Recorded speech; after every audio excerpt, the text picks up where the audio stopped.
Welcome back to the Corner of Story and Game, a podcast where we explore the art of storytelling and its powerful connections to the games we love. I'm your host, Gerald Ford, and today I'm excited to kick off Season 3 with a new focus and some new guests. This season, we're going to delve even deeper into the disciplines that make games come alive, talking with experts from across the game development industry. Whether it's design, art, music, audio, narrative, or something completely unexpected, we're going to be asking how their craft influences storytelling and what lessons we, as creators, players, and fans, can take away to enrich our own work.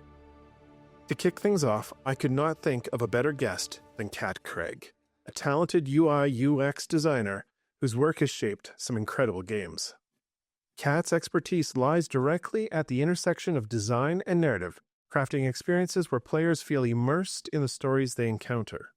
But before we get started, seeing as it's the start of Season 3, I just want to take a moment to say thank you. Whether you've been here the whole time or just joining me now, thank you, thank you, thank you. I'm so glad to have you here, and I'm well aware I could not be doing this without you. If you haven't checked it out yet, come join the Discord community, and let's keep the conversation going even after the episode. All right, let's dive into it and welcome Kat Craig to the show. So Kat, thank you so much for joining me, kicking off Season 3. How are you doing today? I'm doing well, Gerald. Thank you so much for inviting me. I'm excited to kind of chat with you about the industry and UI, UX and games.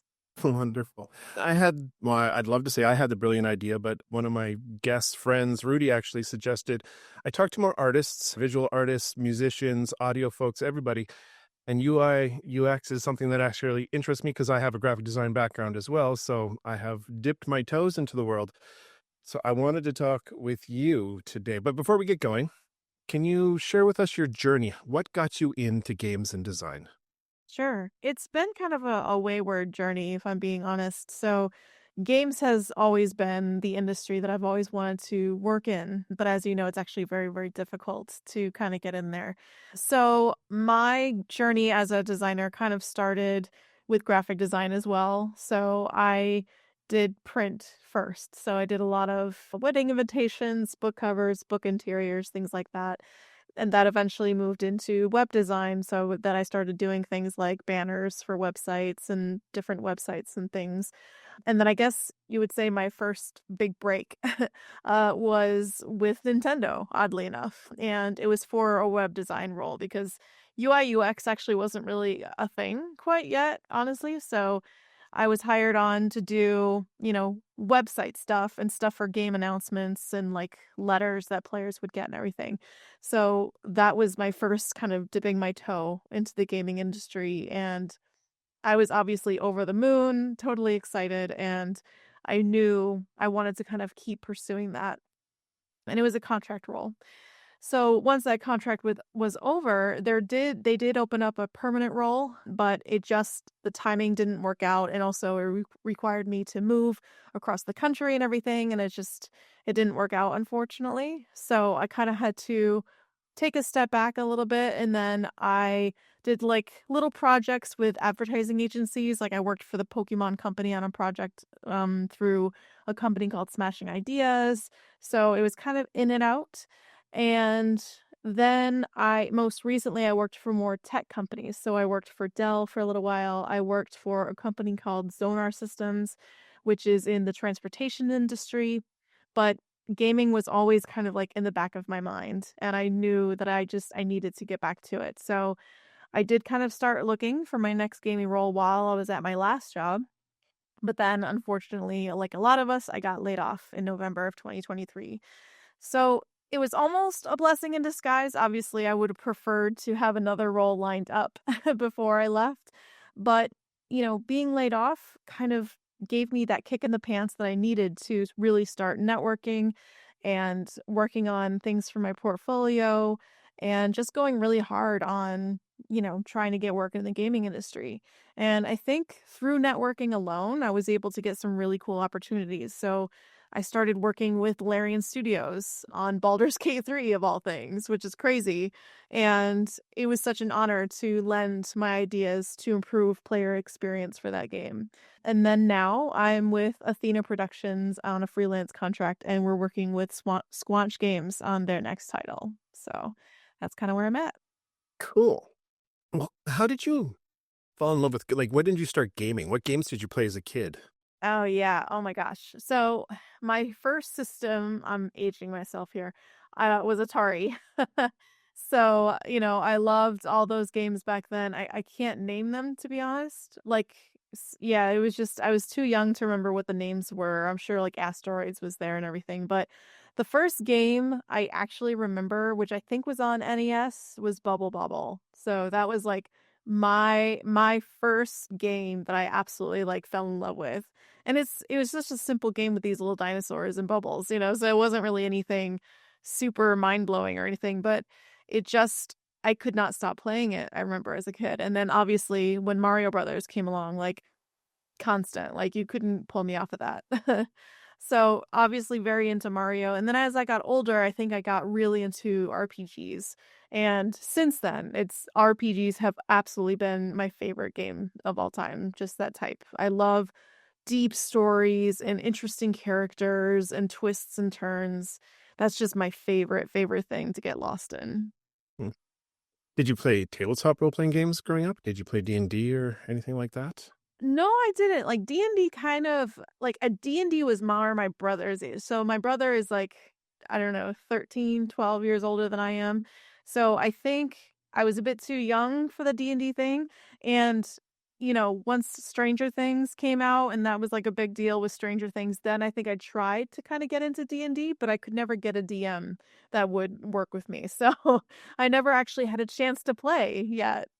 I want to though. Yeah, it's essential to have a good TM or it just doesn't Yeah, work. definitely, definitely.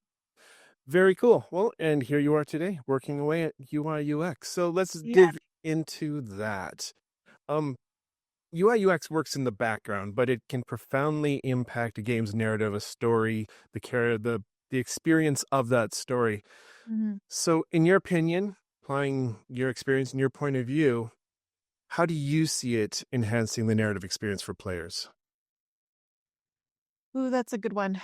Um, in terms so UI UX is the kind of thing where I always think of it as it shouldn't really be noticed, you know? So if you're deep into a story of a game, you shouldn't actually be thinking about the UI or the UX because it's just a seamless experience that helps you get through that story. But if the experience is kind of hindering you from enjoying that story, that's when it becomes a problem. So, whenever I'm designing, I make sure that it gets out of the way of the player, but it kind of still helps them along the way, if that makes sense. It does. Is there is there a point where the graphical elements become part of the environmental design and even your loot boxes, your inventory management, all of that can actually become part of the narrative? Absolutely. I mean, there are like a lot of games that are coming up with diegetic aspects, which is basically like, for example, you have your Pip-Boy, right, in Fallout. That's kind of like your diegetic UI because it's something that the character is actually wearing and interacting with. So that actually really helps and it keeps you way more immersed, but it has to be done right. If it's confusing and like the player doesn't understand what it is they're interacting with, then it becomes more of a problem. Yeah. And difficult inventory management can break a story Oh yeah, quite quickly. absolutely. So, Yeah. are there other elements like that that are important to consider when designing the interface? Accessibility is a big one too. So if you have, heavy UI, I know a lot of games do. Civilization 6, for example, has lots and lots of menus. If your colors are off or there aren't enough contrast in your UIL emblets, you'll be kind of excluding a big player base. So you'll be excluding players who have low vision and they can't distinguish colors too well. And that's going to break the experience for them. And you really don't want to exclude players from your game, right? So, Yeah, no doubt. There's got to be consideration, I suppose, as well for there are lots of different player types. Like Path of Exile 2, when you open the skill tree, if you're not a Path of Exile player, that's daunting. That's a UI that's like, oh my God, I can't take all this in at once. Yeah, But they have a player base that loves that, right? sure. Right. Yeah. So Go ahead. no, no, you go ahead. um, I and that's I think where it becomes kind of tricky, right? Because you're absolutely not going to make everyone happy. You The goal is at least to make sure it's playable to as many players as possible. But when you have a UI that's, very complex and everything, at least have a pretty strong walkthrough so that players can learn it over time. So that's kind of what I always recommend. Cool. Wait, well, let's go back to it for a second to your work, Larry, and Baldur's Gate 3 on that RPG. Mhm. With a narrative heavy game like that, what were some of the guiding principles that you personally worked from when you were working on the UI UX for that? Mhm. I will say it was mainly UX, but the cool thing about that team was it was a blue sky exercise, meaning nothing was off the table, unless it was something that was hard to code or whatever. But for the most part, I could really experiment with whatever I wanted to, which was fantastic and not something that I don't usually get. So I was able to really think about as a player, how would I want to improve it? And inventory was actually a really big one because especially at endgame and act 3, like your inventory is just overflowing with all kinds of things and it's really impossible to kind of find anything. So I made things like categories so that you could organize your inventory a little bit better. I also added a toggle to kind of hide things that you have marked off for wares because your items that you want to sell will just get cluttered throughout your inventory. So you have the ability to turn that on or off if you want to. So I just kind of put myself, I mean, I was the player. I had already had hundreds of hours in the game as it was, and these were the kinds of things that I was thinking about. But also, I'm part of a lot of gaming communities, so I was able to talk to other players in Discord servers and ask them, like, what are some of the things that you're kind of struggling with that you'd love to see different? And then I would also take a look at forums and Reddit and just kind of get some feedback from players that way as well. And that's how I was able to make some pretty interesting decisions. Very cool. I'm going to wander off for a second. Going back to graphic design, the fact that you have a graphic design background kind of allows me to talk a little bit of the nerd language that I haven't talked in a very long time. Um, how much of that translates when you're moving from? I also came from print. I was magazine and newspaper originally. How Mhm. much of what you learn when it applies to entry points and leading lines and flow through page and all your visual communication principles that we have beat into us coming up, how much of that applies when you go to the screen? Um, Not a ton, except for maybe color theory, to be honest. Like, Okay. color theory is still really important, and you still need to think about, what colors mean for certain times of the game. But, well, and of course, you want to think about grids, when you're laying things out on the screen as well, like you would have on a print page. You need to make sure your margins are in check and all of that stuff. So you still work in a grid and you still make sure things are aligned as they should be. But that's kind of where things end. You have a lot more freedom with digital, I think. You don't have to worry about bleeds or, all of that stuff, which is kind of nice. Yeah, no doubt. Typography in newspaper and magazine background, that was my whole world. You Mhm. see a lot of video games where the type is questionable at best. How much consideration goes into type choices and kerning and leading and Oh yeah, all the important pieces? a lot for sure.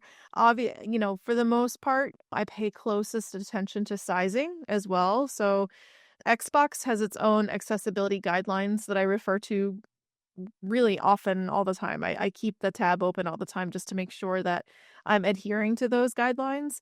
So for text sizing, you don't want to go below like 24 pixels because you have to think about screen sizes. People may not be sitting in front of their PC. They may be sitting 50 feet away from, their television or something. So you have to kind of think about that as well. And then you talk about serifs and sans serifs. So sans serifs are, your normal choice that you would choose for text bubbles and things like that because it's the easiest to read. I'd say you could have, larger, like fancier fonts for titles and things of games, but I'd say that's where it stops. You want to have pretty basic fonts, and honestly, I use Roboto pretty much like all the time unless the client says otherwise. So, It's the digital version of Helvetica 20 years ago. yeah. Yeah. Yeah. It breaks my heart when you see a game where you open like a note in the world or a book and they're using a serif font so it looks bookish. So it looks Yeah, yeah. typewriter but it's so hard to Sure. read when it gets small and it's like, Yeah. it just hurts. But Yeah. And there are ways around that. I mean, yes, like you want it to look like you're reading a book, but you could do that with like color. You know what I mean? So you could still have enough contrast there without the serif, I think. yeah, agreed. Agreed. Okay, that's nitty gritty, boring stuff. Let's get back to the fun stuff. Oh, excuse me. So, through that work that you've done, can you think of a moment where there was a design that was either really challenging or perhaps there was a way that the design impacted the narrative that the game was delivering? That would be interesting. Yeah, that's an interesting one. So I can bring it back to Baldur's Gate 3. And I think for me the biggest thing also was suggesting, your movement patterns, right? So right now on keyboard and mouse, the way you traverse through the world is you're kind of clicking on the ground to get places. And to me, that kind of took me out of the experience of exploring, because, you're used to walking, using your WASD keys. And I know that comes from like the history of CRPGs. That's, kind of how you've always done it. But when I'm exploring a new world around me, I don't want to think about where I need to click in order to get somewhere, right? So Okay. that was a suggestion that I had in mind. And then once you get into battle, then you can kind of swap back to, that tactical, like clicking on certain areas of the map to move. I don't know if they're gonna implement that or not, but it was something that I felt pretty strongly about because I wanted the exploration to feel as organic as possible when you're playing. And you already kind of have that when you're playing on controller. So when I was creating this experience, I was working for both PC and mouse, or excuse me, keyboard and mouse, and then controller. So I would swap back and forth. And traversing through the world on a controller felt more natural. And so I wanted to have that natural experience while I was on a PC as well. That makes sense. Playing the first, like Neverwinter's Night, the first Baldur Gates, you were used to that click to move Um, mechanic? Actually, I haven't played them. Uh, So I can't say. I had played Disco Elysium like recently, and I know it has that mechanic there to click on the ground, but for whatever reason it didn't feel as bad. And maybe it's because it was a heavily painterly looking world, and it was just a different look and feel. Whereas Baldur's Gate 3 is so lush and like there's just so many different directions that you can go in. It just felt tedious to kind of keep continuously clicking on the ground to get somewhere. I think you're bang on that the WASD movement has become a way for us to explore digital space that feels natural. So Yeah. you can forget about it. Your fingers know what you're doing at this point Right. Right. and just intake it all in as opposed you're 100% as opposed to StarCraft where you have to look and click and look and Right. click. Yeah. Yeah, yeah, exactly. That's an important consideration. Thank you. Something that comes up regardless of the discipline, is how games are collaborative in nature, how everybody's got to work together. So I'm curious from a UI UX point of view, in your experience, how have you worked with other writers, artists, gameplay designers, combat designers, all these other people, and to make sure that the UI or UX supports the narrative and the game's vision? Mhm. Yeah, I feel like as UI UX designers, we're kind of talking with everyone, really, just to make sure that we're all on the same page. I know that's something that I find is really, really important, especially in those early stages. And that's why I like to get into those discussions on a new feature as early as possible so that I can make sure that I understand what the player needs to get done. So I call those jobs to be done in a game, right? So if the player's on the main menu and they need to get to, say, a character select screen, how do we expect them to get there? Do they need to have a profile first? So in a way, it's almost like storytelling. So, tell me that story of that first player experience and what they should be doing. So, that could be through the narration department, that could be through game design. And then if I'm not doing the UI, maybe it's the 2D art department that's working on the UI. So talking to them about color choices and different states of buttons and things. So it's really a collaborative effort across multiple teams. Neat. I suppose to hold something like that together, there's got to be a vision that somebody has and they're presenting to the team. Have you experienced that? Have you seen that? Who holds that vision of what the game is going to become? hmm Usually it's the game designer, the lead game designer, that usually comes up with that idea. And they have a general idea of what they want for the UI, but unfortunately, UX isn't always something that's considered. So, it may look cool, but it may function like crap. So that's kind of where I come in and be like, it's a great idea, but, once we implement this, it's going to be kind of painful for players to use. And that's where play testing comes in. And it's so important to make sure you have that. Yeah.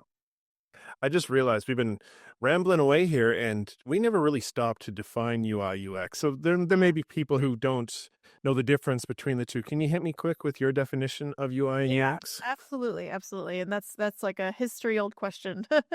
So UX is basically the directions of how to get from point A to point B.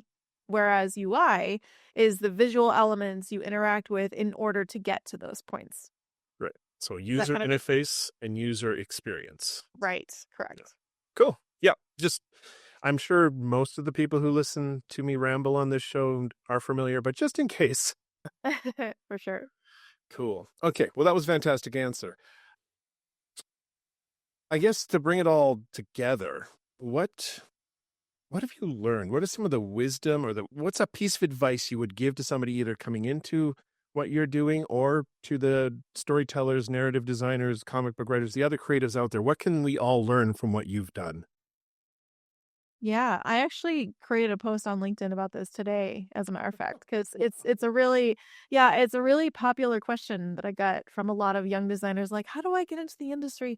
So I always recommend, creating a case study for a start. So I had one in my portfolio, it's still there. I did one on The Last of Us before it was revamped later on, and I did it on accessibility. So I took some screens from the original game and I looked at it through the lens of someone with low vision and low hearing. So I actually even went to my TV and turned the volume down to 0. And then there would be scenes in that game where it would be completely black, but there would be some text, but you have no idea who was speaking because there wasn't speaker titles. So I would just kind of think about that and how I could redesign it so that people with those kind of problems would be able to enjoy the game just like everyone else. So that's always a really good thing to do as a case study on an older game. I wouldn't try and do it for a newer game just because, you know, the UI UX have gotten a lot better and you need to have a pretty strong argument if you want to change something that's brand new. So that's why I recommend taking a look at some older games out there to see what you can do. And then also you can participate in game jams. That's always one that's really, really helpful because not only will it give you some portfolio work, it also gives you experience working with teammates on a game.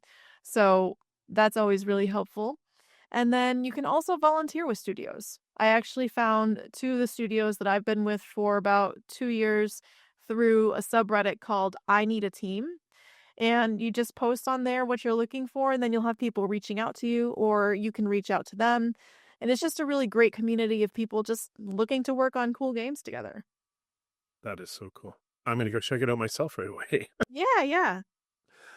All right. Well, that kind of brings that to an end. That's fantastic. Thank you so much for that. Before we start heading for the door, I do have a philosophical question that I ask everybody who comes on the show, regardless of what you do or what industry you're in. And if you've listened to the show, you've heard it before, so you might be prepared. We'll see. Um, the question is, in my opinion, there is a magical space, obviously, at the corner of story and game, the intersection of improv and comic book writing and Dungeons and Dragons and video games. where we can all just hang out. There's a shared connection, a fellowship, a shared language. If you agree with me, what do you think is the magical thread that holds that together? Oh, wow. I love this question. I think just camaraderie, just being able to just talk to people and learn about them and grow to love them as another being. That's a great answer. Love it. Thank Thanks. Well, we're going to start heading for the door. I do like to open up a little space. Do you have anything you want to signal boost? Anything you've worked on or are working on? Or where can people find you online if not? Sure. I unfortunately can't talk too much about the project that I'm working on right now, but I am working with one of my indie studios, Conflux. The Hereafter is a game that we're working on with Convergence Studios. It's going to be a multiplayer game. Very exciting stuff happening there. We're still in early production though, but hopefully we will start playtesting that soon. And then you can also find me on LinkedIn. Kat Craig is the place to find me. And feel free to message me anytime. I'm always open to talking about UI UX. And I will be heading to GDC for the first time this year as well. So look for me there. Exciting. All right. Well, it's time for me to push you back out into the cold, but I'd love to give you the last word as you head out the doors. So the floor is yours. Thank you. I'll just say this. I know the industry is really difficult right now, and there's a lot of us that are still looking for work. So I will say this, don't give up. Keep trying, keep learning, and keep networking, keep talking to people. Schedule those coffee talks with people. You would be surprised at some of the amazing people that you can meet that way. And just keep learning and growing in other skills. And you got this. And with that, our time together draws to a close. The lanterns in the tavern are dimming, and the stories we've shared tonight are settling into the hearth's glow. As always, I'm grateful for you, our loyal adventurers, storytellers, and game enthusiasts, for stopping by. If you enjoyed today's journey, don't forget to follow the podcast on your platform of choice and leave us a review. And for those looking to keep the conversation going, again, the Discord community is there and waiting. Come stop by.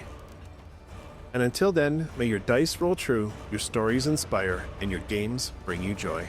Your chair will be ready by the fire the next time you stop in at the corner of Story and Game.